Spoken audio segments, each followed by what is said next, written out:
আসসালামু আলাইকুম এভরিওয়ান। আজকে আমি পাস্তা রান্না করব, আর কিভাবে রান্না করব সেটাই আপনাদের সাথে শেয়ার করব।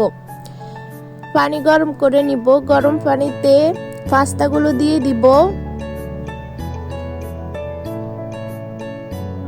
তারপরে একটু নেড়ে ছেড়ে ঢাকনা দিয়ে দিব।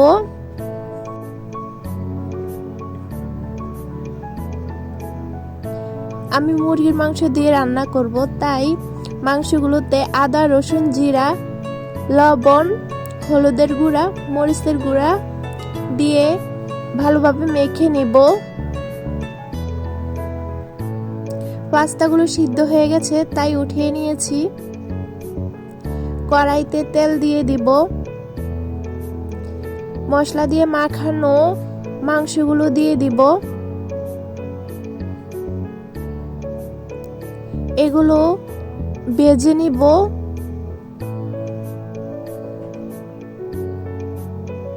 একটু নেড়ে ছেড়ে দিব। এই তো এরকম কালার হবে, এরকম কালার হলেই উঠিয়ে নিব। তারপর কড়াইতে তেল দিয়ে দিব। পেঁয়াজ কুচি দিয়ে দিব।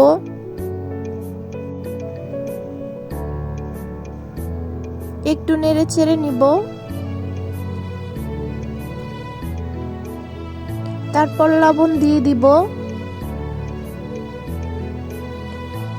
টমেটো কুচি দিয়ে দিব।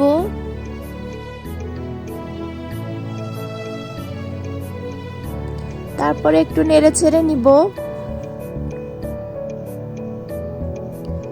তারপর কেটে রাখা মরিচ দিয়ে দিব। তারপর ডিম দিয়ে দিব। তারপর একটু নেড়ে ছেড়ে মুরগির মাংসগুলো দিয়ে দিব।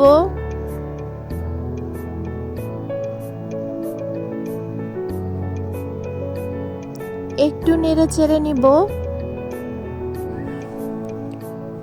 তারপর পাস্তার মশলাগুলো দিয়ে দিব।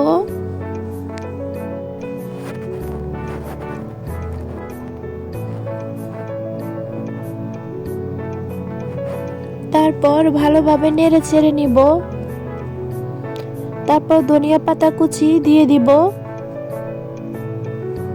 এই তো হয়ে গেছে আমার পাস্তা রান্না। কেমন হয়েছে ভিডিওটা সবাই জানাবেন।